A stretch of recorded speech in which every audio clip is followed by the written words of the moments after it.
Estamos con Jonathan Velázquez, nuestro amigo musicoterapeuta para Nota Entretenida. ¿Qué tal, Jonathan? ¿Cómo te va? Buenas noches, Vladimir, me va muy bien, estoy muy feliz de estar pues en la casa de mi amigo Carlos Ruiz en esta entrevista que ya la teníamos planeada buen tiempo y hoy día se dio, ¿no? Eh, Eres una persona de 35 años, padre de 3 hijos. Sí, Todos los días sales a trabajar a las 5 de la mañana hasta las 6 de la tarde, tocando en diferentes micros en Lima. ¿Te recorres todo Lima? sí, conozco distritos y básicamente a veces termino por Chilca o termino por lugares recónditos donde puedo ver lo que está pasando en la sociedad, ¿no? Mi trabajo es ver la carencia que existe en el pueblo peruano. Sales a las 5 de la mañana de Zapayal. ¿Cuál es tu recorrido? ¿Hasta dónde vas? Bueno, Zapayal, Puente Piedra, Pro, Los Olivos, de Los Olivos sigue Metro Los Olivos, Plaza Norte, Caquetá, Trujillo y hasta Javier Prado.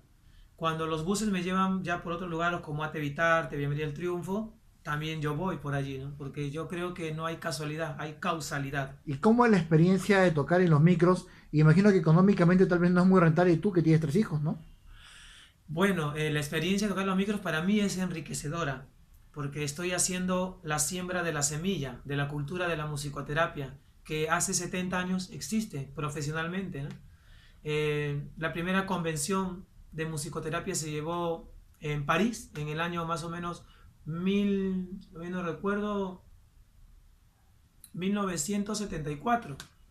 Entonces, de ese tiempo hasta ahora, Perú no tiene una escuela de musicoterapia. Para mí es enriquecedor. Y si no es bien remunerado, pues Dios provee siempre que sus hijos tengan un pan que llevar a la mesa. La ¿Sí? musicoterapia es una ciencia. Obviamente es una ciencia, porque tiene que hacer todo un seguimiento, tienen que haber exámenes, tienen que usar la medicina, tienen que conocer el sistema hormonal de la persona y diagnosticar música adecuada al trastorno, a la carencia o a la deficiencia del individuo. Por ejemplo, una persona deprimida no puede escuchar lo mismo que una persona que padece ansiedad, por ejemplo. No le puedes dar un acorde menor a un depresivo, porque lo vas a hundir más. Tienes que conocer el proceso. Desde la musicoterapia, ¿cómo curas un depresivo o qué herramientas le das para que se cure? Al depresivo tenemos primero que sacarlo de su centro de confort, sacarlo de ahí. El depresivo tiene muchas cosas que lo van a aislar. El depresivo tiene rasgos aislatorios, tiene rechazo a la sociedad y tenemos que sacarlo de ahí, pero con mucho tino. Sacarlo de ese lugar y llevarlo, ya sea a un parque, llevarlo de paseo, a visitar a un familiar lejano, que tenga una predisposición a sociabilizar. Porque el primer rasgo fundamental de un depresivo es aislamiento. Y en el aislamiento usted sabe que hay muchos factores y problemas que van a dar a uno, ¿no? ¿Has tratado casos de bullying? Sí, el bullying, pues hay dos tipos, el que ejerce el bullying y el que recibe el bullying. Y en ambos tienen un solo patrón conductual, que es la baja autoestima. El que ejerce el bullying es una persona, o un niño o un adolescente, que tuvo una carencia de amor, que tuvo abuso de autoridad emocional y física en el hogar. Entonces la persona crea una predisposición a poder disfrutar del dolor ajeno, ¿no?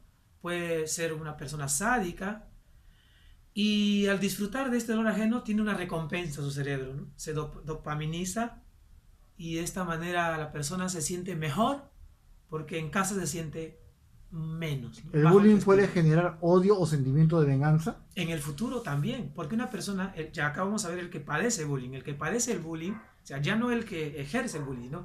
El que sufre esta conducta social, entonces obviamente va a generar primero sentimientos de culpa que no se generan en el estado de bullying, en la sociedad, sino que se han generado en la familia. El padre que trabaja todo el día y que suple la necesidad de amor de su hijo con un regalo, por ejemplo. Yo no estoy todo el día, pero te doy un regalo, ¿no? Mejor es darle tiempo al hijo que darle un regalo. Enseñarle a usar el amor, el perdón. Padres que tienen muchos conflictos emocionales en casa, ¿no? ¿Cómo usar el perdón o cómo aplicar el perdón?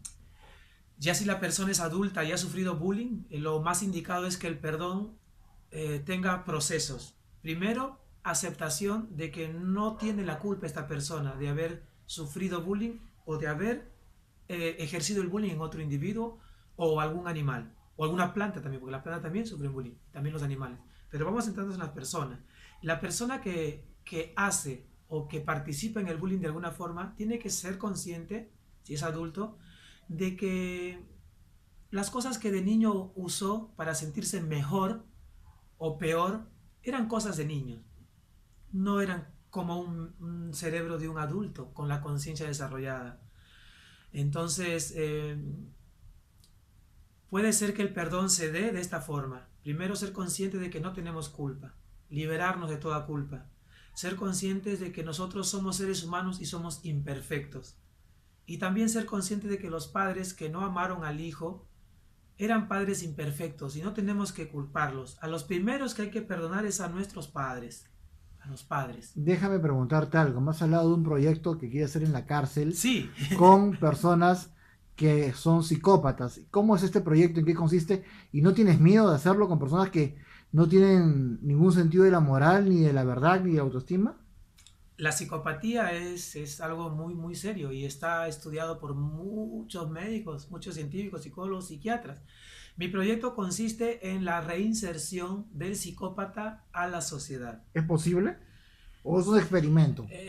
Yo creo que es posible porque el psicópata es muy inteligente. No quiere decir que el psicópata es un tonto o es lerdo. El psicópata no solamente asesina, ¿sabes? El psicópata también hay el psicópata que hace, por ejemplo, desfalcos o el psicópata hacker, ¿El ¿no? político es un El psicópata? político es un psicópata, ¿Por qué el obviamente. político es un psicópata, hermano? Porque mientras su padre y su madre hacían uso mal del poder que le da el gobierno, porque muchos políticos son hijos de políticos o de doctores que aceptaban o de cualquier profesión, que aceptaban un dinero por una mala práctica de su profesión. Cuando el niño ve que la madre acepta que el padre, por ejemplo, engañe a su esposa, cuando el niño ve que el padre le pasa por alto a su esposa que hace cosas innecesarias a la moral y a la verdad, entonces el niño va desarrollando la psicopatía. Dice, esto es normal. Yo puedo ser igual. Y entonces el hijo de un político ya es como se dice, más evolucionado que el político psicópata de ahora. Mira, tenemos el caso de los políticos de ahora. Los políticos no tienen vergüenza para pararse frente a nosotros y decirnos, no gastamos la plata del pueblo. Nosotros no compramos los frigobares ni las rosas porque eso es necesario. O sea, no tienen sangre en la cara. Pierden, como dice, la moral, pierden la noción de la verdad, pierden toda capacidad de sentir culpa por una mala práctica del poder que se le ejerce. Ahora bien, el psicópata yo creo que se puede reinsertar en la sociedad con un proyecto que estoy creando, que es la reinserción del psicópata a la sociedad. ¿Un político puede reinsertarse a la sociedad? Un político tiene que pasar por un castigo, pues, porque ¿Cuál es el castigo para un político, hermano? el político tiene que estar preso.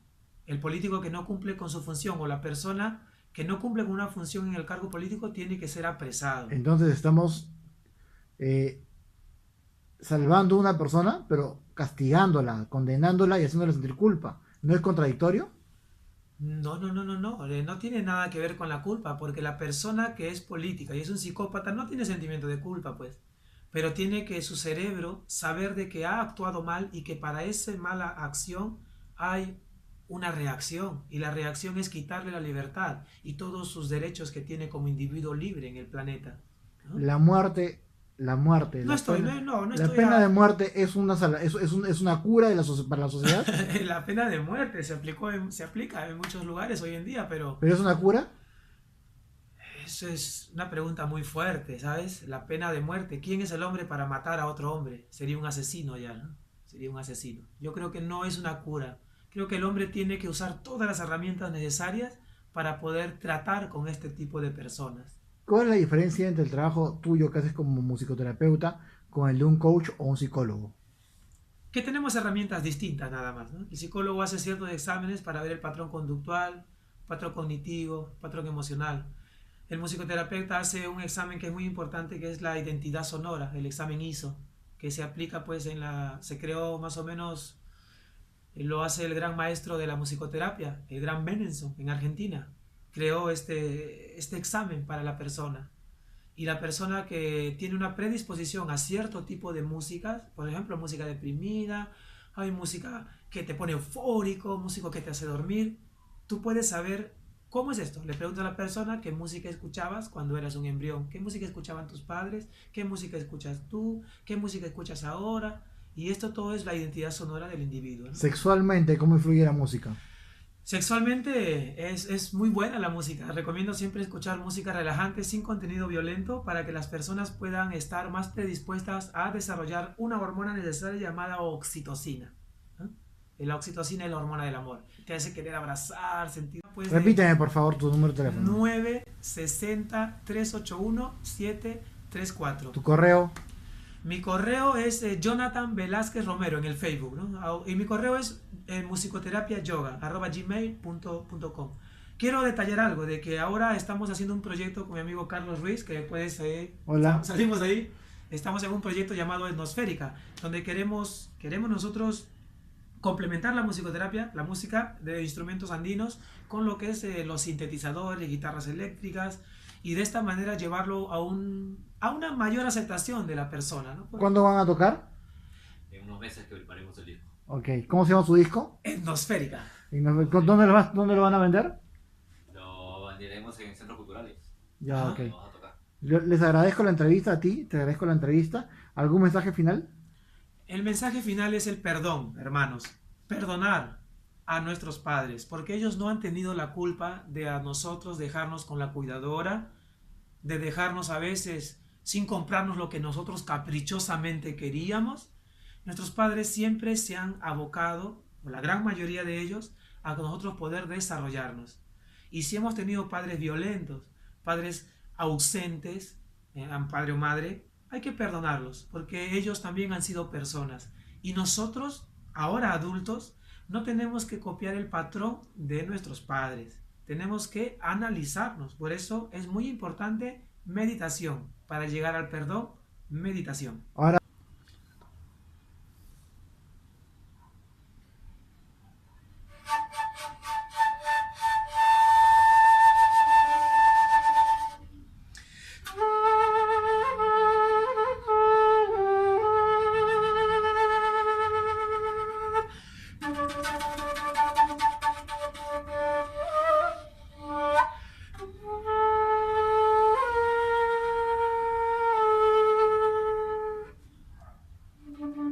vamos a nuestra escena post créditos.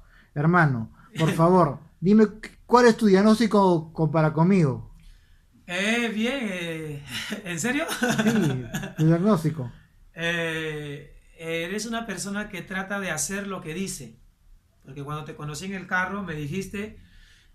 ¿Dónde nos conocimos? Dile a la gente. En un bus, en bus? Miraflores, en un bus era un bus azul, ¿no? De la Un bus, municipalidad. sí. Muy avesado, yo me subí, estos buses no dejan subir, pero Sí. ya yo me subí. Y te conocí, y lo primero que me dijiste es, me interesa tu proyecto y quiero entrevistarte.